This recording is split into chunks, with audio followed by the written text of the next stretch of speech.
Hello, and welcome to Confessions of a Successful Leader, hosted by me, Andrew Tallents, the self-coaching expert. In each episode of the show, we hear the insightful confessions of a successful leader who wants to inspire others to live their professional and personal dreams. I am always keen to hear your feedback, particularly in relation to the kinds of leaders you would like me to invite onto the show in future. But for now, sit back, relax, and enjoy the rich insights from our special guest.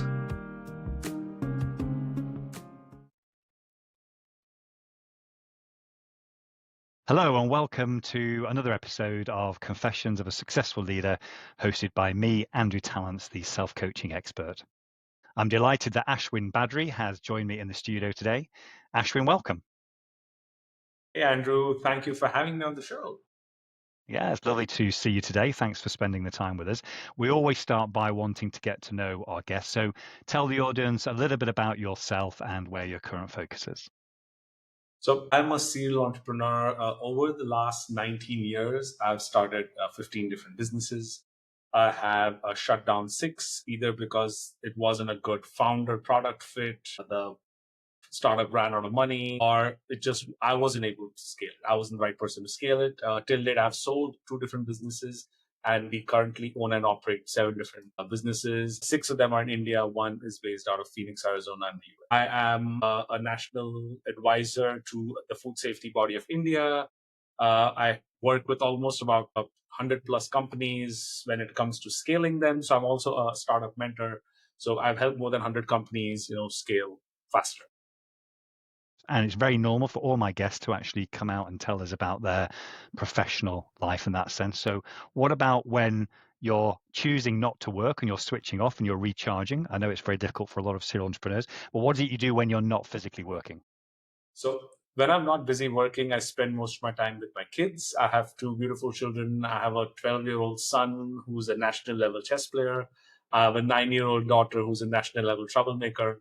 So they keep my hands full. And when they're in school or they're busy, I'll either be with my rest of my family, or I'll be at the gym or playing. That's my new passion. No, absolutely good. And can your son beat you at chess? Yeah, my son beats me at chess all the time.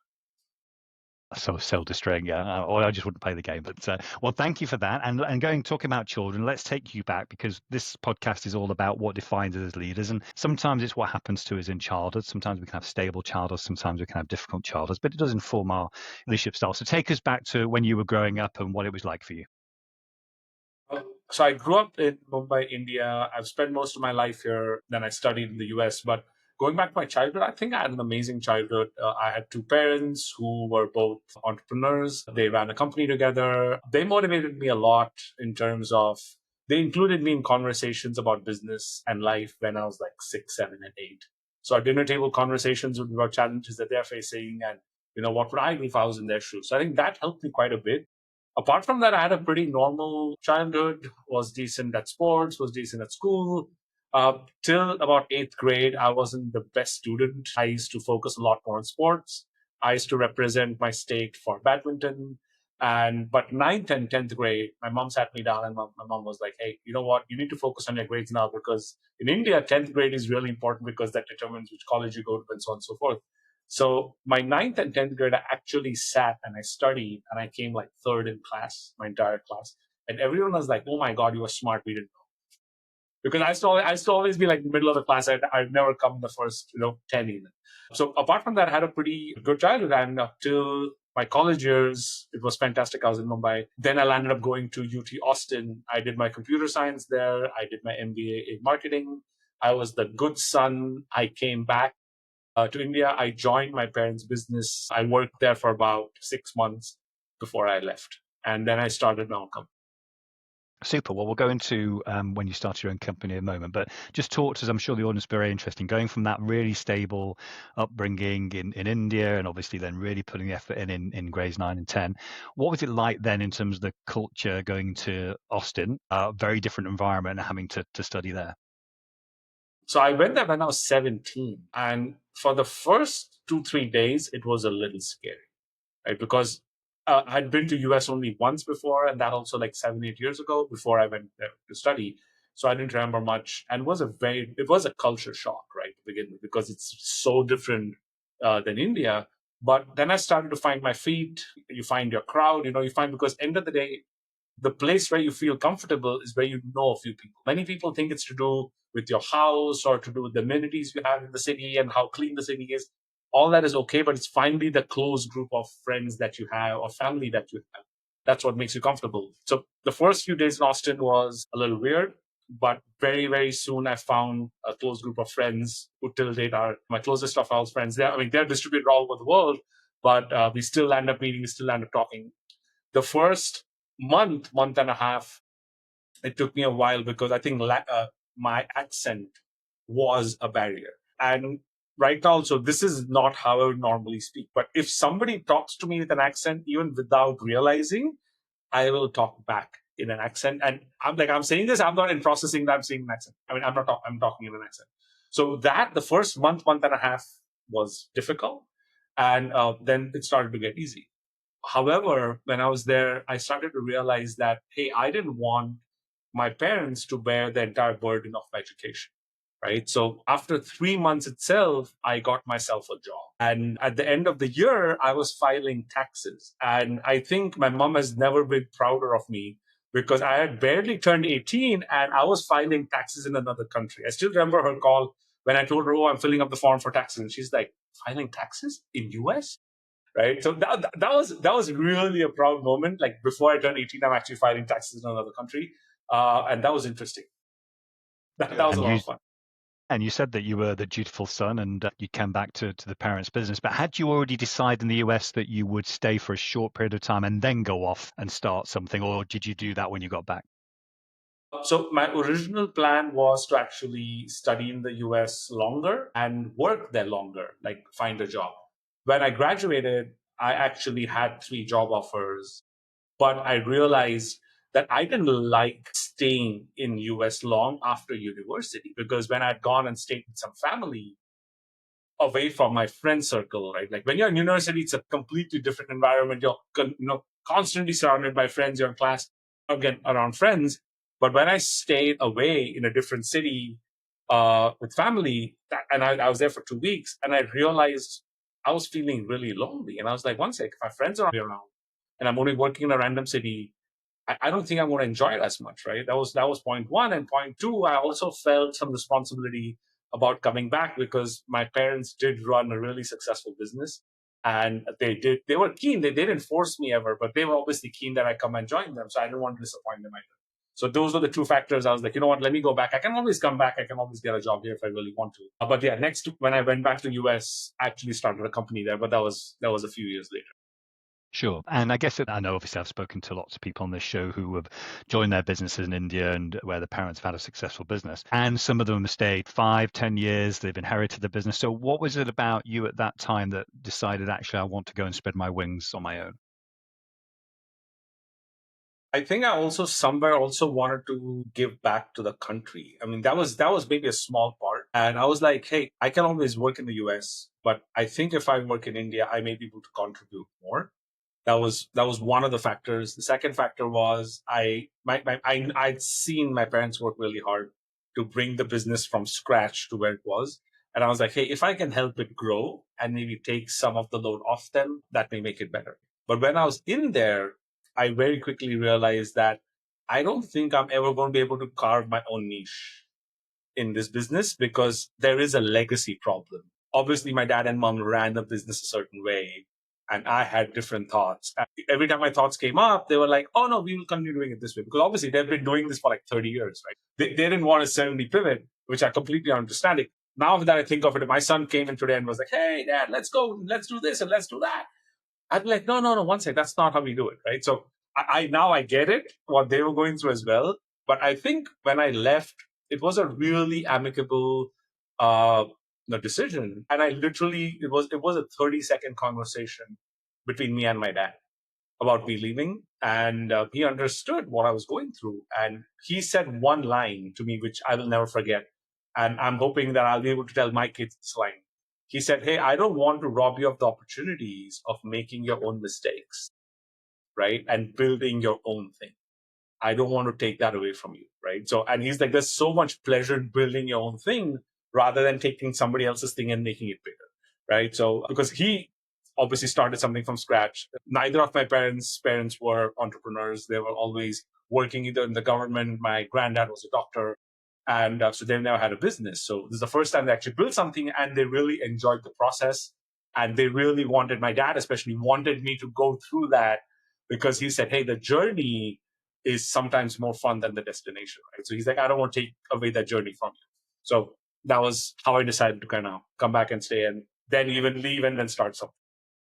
So you're in your 20s when you founded your first business? Yeah. I was 24, 25. Yeah, super. So again, what the audience would love to hear now, you made that leap. There was obviously a reason for you doing that, and you had confidence in your own ability, you were well educated, you'd seen how a business would run, you knew what was required.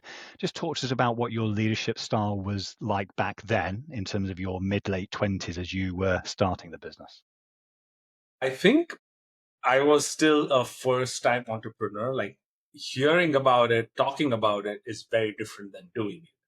I think when I started out, now that I reflect back, I was a poor leader. I would micromanage people. I would be like, hey, you need to do it like this. Like I did it like this, and this is how you're supposed to do it. And I ran I think for the first 4 or 5 years, that's how I ran my business. Right? It was all like, hey, I'm going to tell you what to do, and you guys just repeat the process. Don't do any thinking. What that also meant is I hired people who would just say yes and just do what I tell them to. Right? As I started to mature, I started realizing that that's not the best way to lead. That's not the best way to scale, right? So if you're going to be a small business, 3, 4, 5 people, that may work. But my aspirations were a little bigger. And by then I'd started multiple things. And I'm like, one sec, I am becoming the roadblock because all the strings are in my hand. And if I don't move, the puppet doesn't move. So I'm pulling literally all the strings in all my businesses at that. That's when I started realizing the importance of good leadership. I started reading quite a bit. I went back. I learned. I've taken so many courses. I've onboarded so many mentors in my own life that helped me, and the courses that helped me, and obviously my self learning. But I think now I'm a little better leader than what I was when I started off. So thanks for sharing that. It's really important for everyone to understand that. And obviously, there were elements of what you're doing which made you extremely successful, and a lot of entrepreneurs and founders have that. So again, just explain, what was it about you as a human being which enabled you to develop these business successfully, even though you knew there's a different way of leading, but it was something that was being, in your DNA that was successful?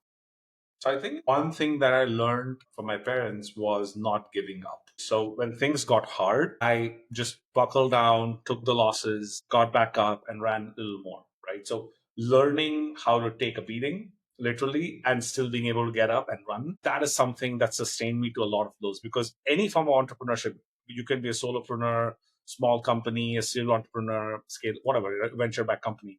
You're always going to get losses. If you don't face losses in one form or the other, I don't think you're really growing fast enough, right? You're not pushing your boundaries. You're very well within your zone of comfort because of which you're not facing any beatings, you're not losing anything, you're not going through any hardships. I think grit was something that really got me through a lot of the downs, right? I think the second part was like I'm a very inquisitive person. Like if something I can't figure out, I will go really hard and figure that out.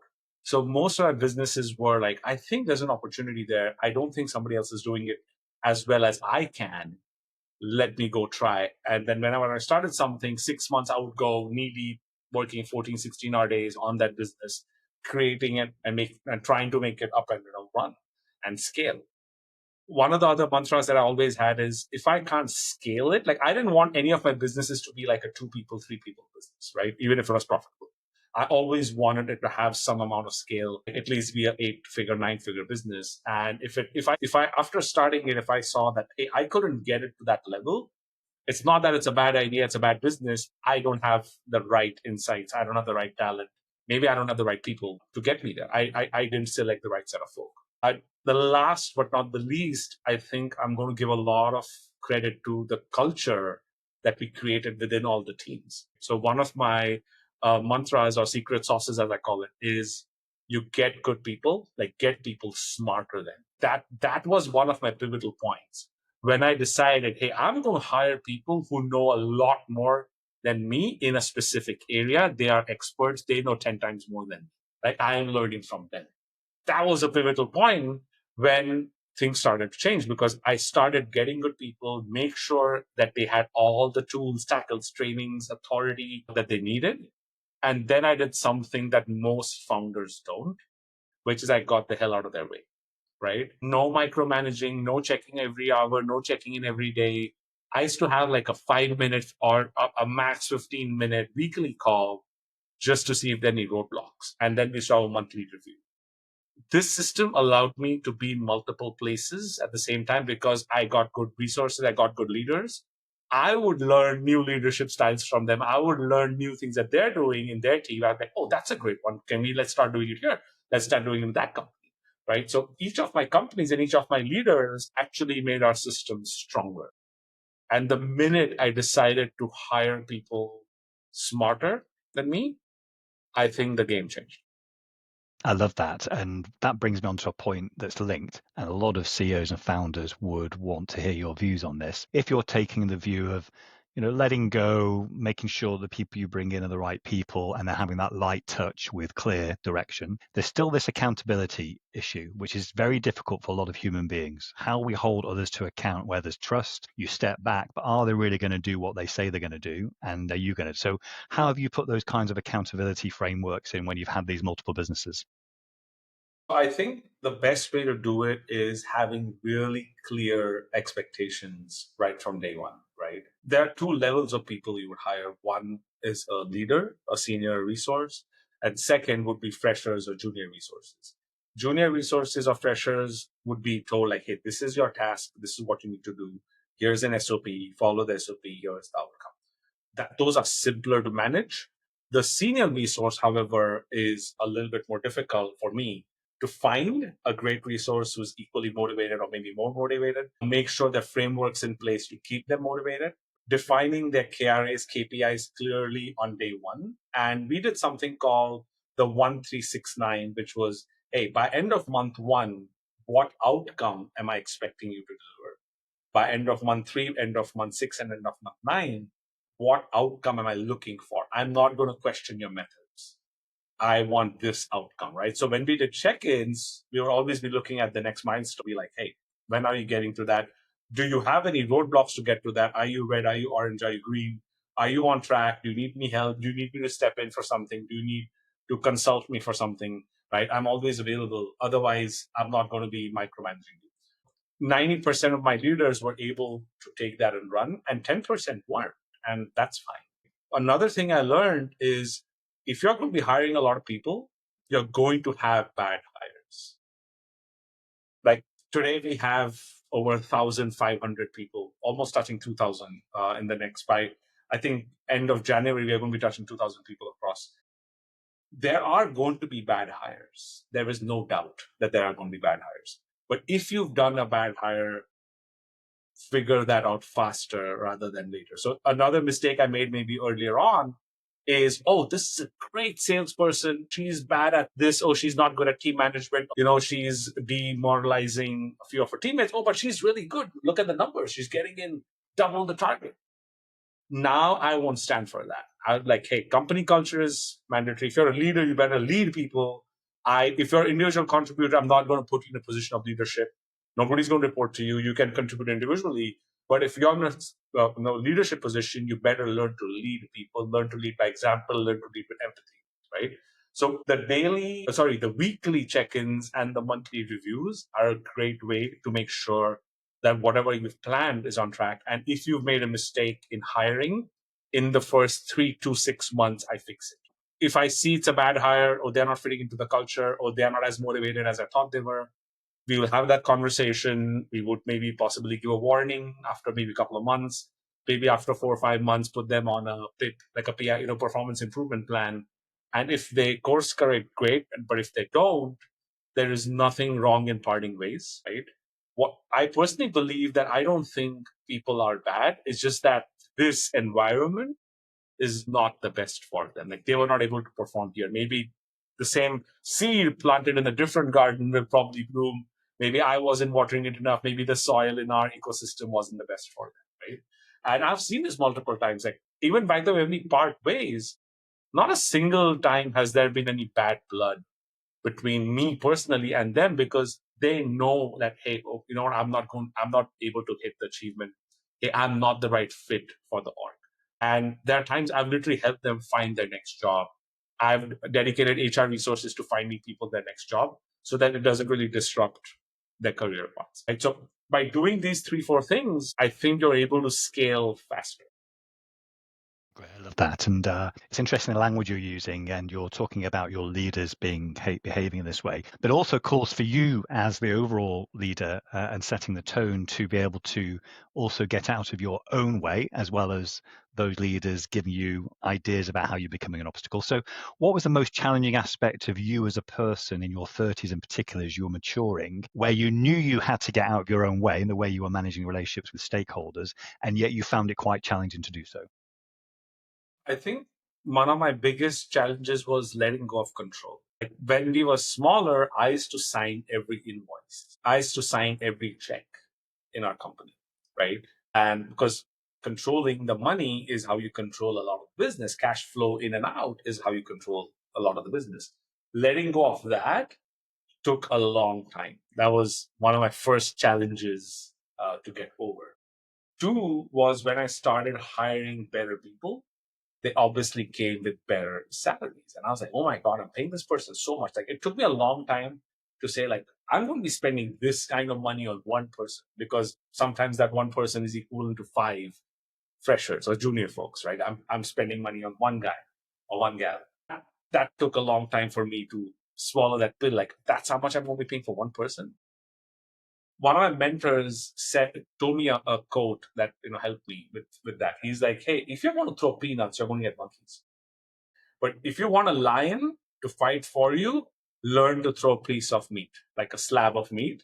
Then only the lion is going to come for you. If you want to throw peanuts, lions aren't going to follow you if you're going to be giving up peanuts, right? So I think that kind of stayed with me. Maybe not the direct analogy, but that quote definitely stayed with me. Sorry. So when we hired better people, we always had to pay them better. Two, we had to incentivize them the right way in terms of how they would grow within the org. Sorry. Yeah. Okay. When you get good people and you motivate them the right way and they understand what you're trying to build, if they align with the same goal, they will run as fast as you. They will be as committed as you, right? But if they don't believe in what you're building, like in terms of a company culture, in terms of your business goals, they're not going to be able to run. So in my interviews, I actually openly share numbers, I openly share targets, I openly share what I'm trying to build. And I see, is that something that they're excited about? Ask them for ideas like, hey, if you got this role, how would you do this? And I see, are they as passionate? Do they come up with something or they're like, yeah, I'll do this, I'll do that. So if I don't see the passion, it's not going to work. And one of the things I never ever looked at, which I'm really proud of, is I never looked at people's grades. I never looked at like, oh, which college did you or which university did you come from? It didn't make a difference. It's finally the person who's sitting in front of you. You're making a bet on them, right? So that's something when the minute I learned that and how to attract good people and keep them motivated, I think that was a game changer. I love that. And you're in a great position to answer this question. I'm hearing this a lot at the moment in the various circles that I operate in, that there are certain CEOs and founders out there of a certain generation who had to work extremely hard to get to where they've got to in life and the rewards that come with that. And yet there is a new generation coming up. I've got a 16-year-old all the way up to a 30-year-old who have a different view of life and expect certain things, but yes, are very much aligned to purpose and their reason they're here. So what do you think we can learn from the new generation that are coming through now in their early 20s and mid 20s that we can benefit from as entrepreneurs and organizations? I think something that I've personally learned from the younger kids, I'm in my 40s now, so I can call them younger kids, is they are really purpose aligned. Like they will just not take a job just because it pays them, right? Most of the people who work with us come from decent families. So they're not really doing it for the money. The house is still going to run if they are not earning a few, $100, $1,000 up or down, right? Since they're so mission driven, I'm like, if everyone is that mission driven and we are able to align their passions with their profession, magic happens, right? So another thing I've been doing and I've been doing this for almost a decade now. I always ask somebody during the interview, and it's a very normal question that I've heard a lot of other leaders ask this as well, but I use it slightly differently. I always ask them, hey, what do you see yourself doing 5 years from? So the typical answer is for a fresher, they're like, oh, I want to be a manager. I want to be, most likely a manager. That's what they say. But there's always this 1 in 10 that will be like, oh, I want to write a book. I want to edit videos. I want to have a YouTube channel. I want to do something different, right? And normally it's something different has nothing to do with their education, nothing to do with their internships, or maybe something to do with internships has nothing to do with their education. Whenever they're passionate about something else, I give them that something else as the role. And that's where you just see them like explode, because that's something they'll do for free. And I'm paying them.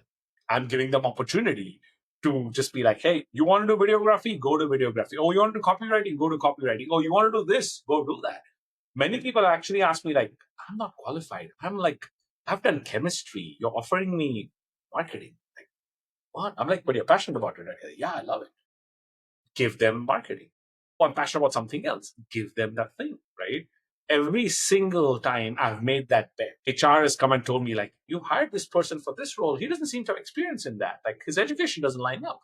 Obviously, HR is doing their job, maybe because thinking I missed something. I was like, no, I didn't miss it. I saw it, but I also saw he's really passionate about this, or she's really interested in that. That's been magical. So anytime your profession and your passion match, you're going to explode. Right? So the more people I'm able to find and match their profession and passion, it just gets easier from there. And now that I've learned that, there's a reason I go and speak at universities. There's a reason I go and speak at colleges. It's obviously not for money, and I don't even charge them anything. It's obviously not that the college is going to become my customer, because they may not, it doesn't make a difference. It's to attract that talent to come and work at Equinox, right? Because when they see a founder speak, and many a times, like, I remember the first time I hired my first MBA, like, we were like 15 people, and everyone was like, and we were in a small office. And all my friends were like, I don't think an MBA is going to come and work for you, man. Like, you run this small little thing, and MBAs, expect like corporate things, and they expect home pickups in India that, oh, a bus will come pick me up from my house, and you should have a big cafeteria. And so I was like, yeah, maybe they're right, but let me try. So I actually went and spoke at MBA college in Mumbai, and 18 people from their batch of, I think, 50 applied for an internship. We selected 8. And out of the 8, we actually onboarded our first 3 MBAs from one college. And from there, it's now MBA, like a master's is like a normal thing for us. Like, it's no longer like special. It's just almost like the base degree that apply. Obviously, we take bachelor's as well, but most of the people who work inside our laboratories and sales would have done their master's. What happened is, today when we speak publicly, and I encourage my leadership to go speak outside as well, because when they see that passion, they want to work with leaders who are driven. And because finally your learning is not from the organization, it's from the leader who you're going to report to, right? Because that leader is going to shape most of your career. So whenever I speak at colleges, I always tell them something like, whenever you go for interviews, not just at Equinox, anywhere, always ask them, hey, who's going to be my boss? Who's going to be my leader? Because you may work in the best company in the world, but if you have a bad boss, you're done, right? 2, you may work in the smallest company or the worst company, like it has a really bad reputation, but your boss is really good, and your boss looks out for you, and your leader is ensuring you're working and you're learning and you're growing, you're going to have fantastic. Right? So you would know this. People don't leave companies. People don't leave for salary. People leave their bosses. People leave their leaders. So if we have good leaders, we attract better talent. Love that. And that leads on to a lovely point. I really appreciate your view on this. As we approach the possibility of singularity through AI, and if we take for example, in the next 5 to 10 years, the fact that AI might be able to replace lots of tasks and processes that human beings do today, and we end up with the only thing that's really worth anything in any organization is the quality of relationships that we have with each other in our organization, with our customers and stakeholders. How do you think Eastern philosophy can influence the West from a business perspective, where the West is still stuck in I and victim mentality. I'd really appreciate your view on that. I think in Eastern philosophy, there are a couple of concepts. One is your guest is God. In India, there's a saying, Atiti Deva Bhava, which means, hey, a guest who enters my house is the equivalent of God, right? So like in India, if anyone visits their home, anyone visits their office, you take care of that person, you go out of the way, even more than you take care of just your family. You really go out of the way for them. I don't think AI is going to be able to replace that, right? Second thing, I don't think AI is replacing as many people as we think it's replacing. Like what I have seen, because I also run a BPO, which is people, we do support. And obviously support is one of the places where AI is introduced the most. We've not lost a single person to AI. What we've started to do is we've started training our agents how to use AI and be super agents, right? AI is going to replace somebody who doesn't use AI with somebody who's using AI. So if I use AI and I'm doing something and you are doing it the old way, I'm going to replace you. It's not AI replacing both of us. It's the person using AI is going to replace the person not using AI, right? I think another philosophy is, in Eastern philosophy, is when you look at relationships, I don't look at relationships in days. I look at relationships in decades. When I meet somebody, I want to know that person for the next 10, 20, 30 years. I want to do business with that person for the next 10, 20, 30 years. What that means is I'm investing in that relationship. That means that, hey, there could be a deal where I may take a hit and it's okay. And that person may know it and may appreciate it. Next time they want to come back to me because they know, hey, I was there for them when shit hit the fan. Hey, he stood up for me, even though he didn't need to take the hit. He could have rejected, but he didn't because he valued what we had, right? I have a story for this. So we used to deal with a very large billion-dollar company in India. And the VP there is somebody that I knew very closely. And one day he calls me up and he's like, hey, just follow up with the company and get all your money out. It's like, why, what happened, man? I know you guys don't pay on 30th day, but by 40th day, normally you clear all our bills. What happened? He's like, hey, I just got out of a board meeting and we have a 3-week runway. We're going to go bankrupt. And we had a significant, like a 7-digit figure with the company outstanding. I didn't even bother about that. My question was, hey man, what are you going to do? Do you have a job? Should I be making a few calls for you? He's like, don't worry about me. I have 3 other offers. Thank you for offering. Go clear. Make sure your invoices are cleared. That's the relationship we had, right? Like I didn't even care about the money. I was like, hey, this guy should be okay because if this company goes bankrupt, he's going to be on the street, right? I was looking out for him. He was looking out for me. Rather than companies, it was people looking out for each other. AI is not going to do that, right? As AI becomes more prevalent, people are going to value the human connection that much more. Like today, AI is already present, right? You can have chatbots that do triage of chat tickets. But when you're furious, you don't want to talk to a chatbot. You want to talk to a human, right? If you're furious, you want to talk to a human who will empathize with you, who will be like, hey, I completely understand what you're going through. While a chatbot can simulate that, a human, like when there's another human at the other end, in case of phone or chat, you'll always feel better than when you're dealing. See, if it's a small transactional thing, a bot is fine. Like, hey, I need a refund on this. Okay, they give a refund. That's fine. Something big broke. Oh, I had food poisoning. Oh, my thing got canceled and I'm to read out. And if there's another human helping me, understanding my urgency and acting on it, I'm going to prefer that service over anything else any day, right? And I don't think that's changing anytime soon. So I think those are a few things that are going to be happening. And I think the rest of the world can learn from that. Yeah, I love that. Thank you. I've got time for one last question, Ashwin. The time has flown so quickly, and one time for that one last question. So you achieved so much so far. You've obviously talked to us about the difficulties within that as well, and how you've been learning around your own leadership style. So in your 40s now, what is it you're yet to achieve? What is the legacy you're yet to leave once you're not on this planet? What can we hope to see from you in the future? So I think I have a couple of thoughts. One is I want to be able to create a lot more leaders and a lot more founders. So one thing that I've told every teammate, every Equinoxian, if you start your first business, like if you leave Equinox and you start a business, I'm going to be your first check, irrespective of what you're doing. You can be starting anything. You can start one. I don't care. I want to be your first check, right?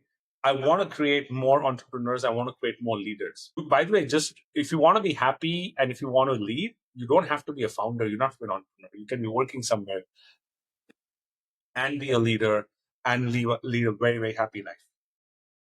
Funny enough, most founders who are working on scalable businesses will not be the happiest. Sorry. The reason is the first few years are extremely hard. They're extremely hard if you're doing something different. I've interviewed, so I run a few podcasts of my own. So I've interviewed a bunch of founders and lovely people. I always go and ask them about their failures because I think as a person, you learn a lot more from failures than you learn from successes. The second part legacy that I want people to leave behind is when somebody is starting out a business or somebody wants to be a better leader, I want to be able to give them a framework that they can work on and so that they can be a better leader. Because I don't think you're not born a better leader. You're not born like a great leader. Great leaders are made, right? If you're able to create the sense of, I want to be a better leader, how do I do it? I want people able to find content around that. There is great content already available. One piece that I've not seen enough of, and that's something that's helped me quite a bit, and I'm hoping I'm in a place where I can help. Today I helped hundreds. I'm hoping I can be in a place where I can help thousands or millions, is mentoring them.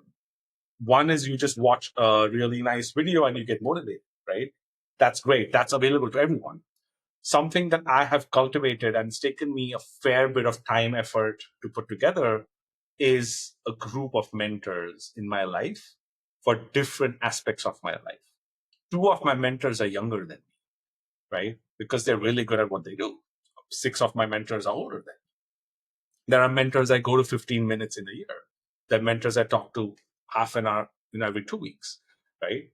Having somebody that you can bounce ideas off, not your friends, not your family, not your teammates, somebody outside who's not looking at you every day, but somebody who can just be a mirror to what you're doing. And more importantly, rather than telling you what to do, help you think differently, right? Like one of my mentors literally switched one switch on in my brain about scale. Like now I look at how do I scale a business so differently just because he taught me just these couple of small fundamental ways of looking at how do you deploy capital and how does that capital multiply your business.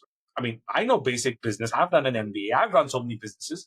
But when he shared that perspective, I was like, holy crap, like I've never thought of it this way, right? So having people should have mentors that they can go to. And if I'm able to do that for a few thousand people, I would love that. That would be a really big legacy that I'll be able to leave behind. Well, I really appreciate you coming on the show today. I know our audience would have really enjoyed listening to your story and also probably want to keep in touch with your stories you're going as well. So again, thanks for joining us today. Thanks for being on the show. Andrew, thanks a lot for having me. I know we've been planning to do this for a long time. I'm so glad we got to do it. You're doing a fantastic job. I've heard so many of your podcasts, and I think you're doing a brilliant job getting people's stories out and learning from them. I think you're also learning from them. People also learning from you, and I think you're doing a fantastic job. I hope you continue doing this. I will, and thanks again, Ashwin. I hope you enjoyed this episode of Confessions of a Successful Leader. You can access all previous episodes of the show at confessionsofaSuccessfulLeader.com. If you are interested in finding out more about conscious leadership and self-coaching, just type in Andrew Tallents into LinkedIn or your favorite browser, and you'll find my contact details and all the content that you need. Until next time, don't forget to stay present, curious, and above all, conscious.